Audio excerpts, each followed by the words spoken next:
नमस्कार।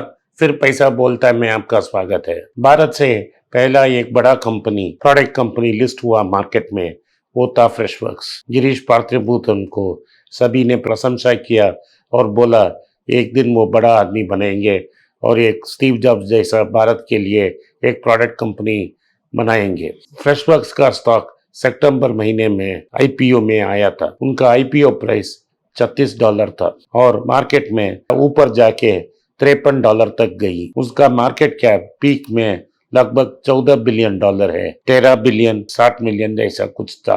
$13.6 बिलियन तक था। लेकिन उसके बाद मार्केट में लगातार गिरावट आकर आज उसका प्राइस लगभग $28 तक नीचे आ गया। उसका मतलब ये है जिसने भी आईपीओ में $36 में इन्वेस्टमेंट किया उसका 30% नुकसान हो गया। इतना बड़ा नुकसान का क्या कारण है और कितना नुकसान हो सकता है? कितना नुकसान हो सकता है उसके बारे में कोई बता नहीं सकता, क्योंकि अभी अमेरिका में टाइटनिंग शुरू हो गई है। टाइटनिंग माने जो अमेरिकन सेंट्रल बैंक है, फेडरल रिजर्व, वो नोट छाप कर बॉन्ड खरीदती है और वो पैसा मार्केट में आकर शेयर्स और अदर एसेट्स का प्राइसेस इन्फ्लेट हो रही थी। लेकिन जेरोम पॉल ने कल संवाददाताओं से बात करते हुए ये बोला कि वो टेपरिंग जल्दी ही खत्म करेंगे।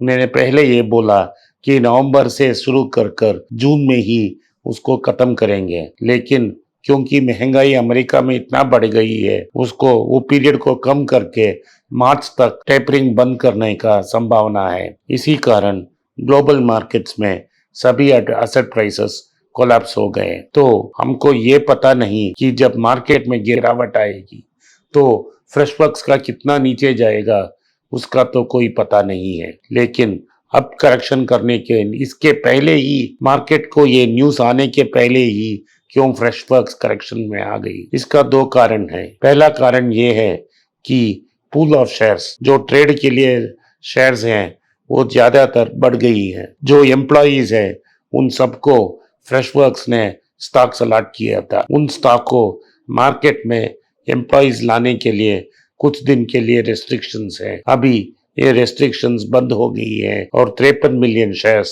स्टॉक मार्केट में आएगी। जो एम्प्लॉइज हैं वो बहुत यंग हैं, मिलेनियल्स हैं। वो पैसा को कैश कर कुछ अच्छा स्पेंड करने का इच्छा है उनको, और कई लोगों ने शेयर्स बेचा। तो मार्केट में जब सप्लाई ऑफ शेयर्स इंक्रीज होती है तो दाम नीचे आती है और ये सप्लाई ऑफ शेयर्स इस साल तक एंड तक बढ़ते जाएगी और इसीलिए फ्रेशवर्क्स का प्राइस अंडर प्रेशर है।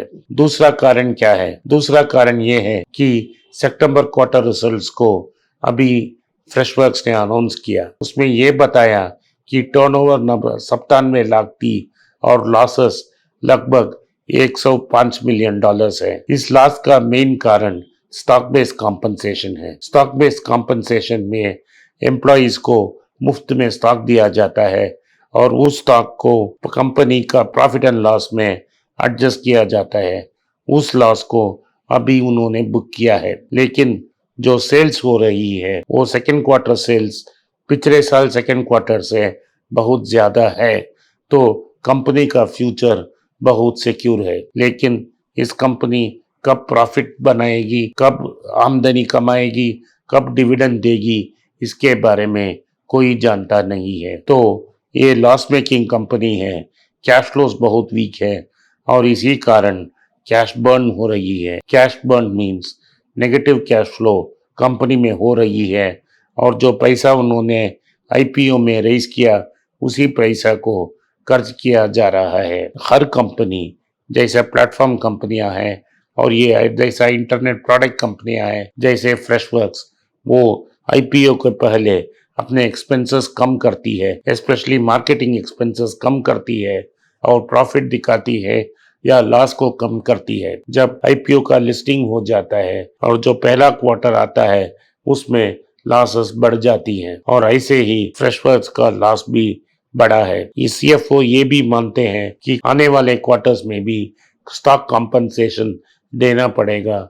उसका नुकसान लगभग 40 से लेकर 45 बिलियन डॉलर होगी। इसका मतलब है अगले एक साल के लिए प्रॉफिट कमाना मुमकिन नहीं है फ्रेशवर्क्स के लिए। तो ये कंपनी एक प्रोडक्ट कंपनी है, लॉस मेकिंग है। फ्रेशवर्क्स अपना प्रोडक्ट अपफ्रंट कैश में नहीं बेचती है। उनका मॉडल salesforce.com जैसा है और सॉफ्टवेयर एज अ सर्विस बेचती है। तो हर महीने जब फ्रेशवर्क्स का प्रोडक्ट इस्तेमाल किया जाता है उस समय पेमेंट आती है। तो इनका कैश फ्लो बहुत वीक है और सेल्स हर महीने बदलती रहती है। ये कोई कारण नहीं है कि मैंने फ्रेशवर्क्स इस्तेमाल किया तो अगली महीने भी मैं फ्रेशवर्क्स को इस्तेमाल करूंगा। ये सब सब्सक्रिप्शन मॉडल का वीकनेस है। तो सेल्स प्रोजेक्ट करना बहुत मुश्किल है और रेवेन्यू को बढ़ाने के लिए उनके और रिसोर्सेस चाहिए और लोगों काम करने के लिए चाहिए और उनको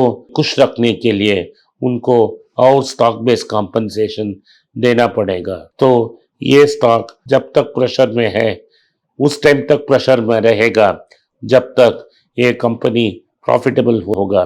लेकिन प्रॉफिट के पहले ही इस कंपनी को अपना कैश फ्लो पोजीशन सुधारना पड़ेगा। अगर कैश फ्लो प्रॉफिट्स नहीं आए तो ये कंपनी का दाम ऊबर जैसा नीचे जाता ही रहेगा। अभी जो भी आईपीओ में लिया है वो 30 से 35% का लॉस पे फेस कर रहा है। यही प्रॉब्लम पेटीएम में है और यही प्रॉब्लम एक दिन जोमेटो में भी आएगा, नाइका में भी आएगा, सभी कंपनियों में भी आएगा, क्योंकि उन्होंने एक्सपेक्टेशंस का बार बहुत ज़्यादा है। इसीलिए मैं लगातार बोलता हूँ कि प्लेटफॉर्म कंपनीज में जो लॉस बना रहे हैं, आईटी प्रोडक्ट कंपनीज जो लॉस बना रहे हैं, उसमें इन्वेस्ट मत कीजिए। धन्यवाद, नमस्कार, जय हिंद। नमस्कार, मेरा नाम आनंद श्रीनिवासन है और मैं एक पर्सनल फाइनेंस कंसल्टेंट हूँ। मैं 2 यूट्यूब चैनल चलाता हूँ पर्सनल फाइनेंस के बारे में। एक मनी पेज तमिल में है। मेरे बहुत से दोस्त बोले कि मैं हिंदी में एक चैनल शुरू करूं, तो मैंने एक पैसा बोलता है नाम का एक हिंदी चैनल शुरू किया है। मैं पर्सनल निवेश के बारे में ही बात करूंगा। आप उसको सब्सक्राइब करें, अपने दोस्तों को शेयर करें। अगर आप हिंदी नहीं जानते हैं तो पैसा करें। जो आपके दोस्त हिंदी जानते हैं उनको सब्सक्राइब करने के लिए आग्रह करें। धन्यवाद, नमस्कार।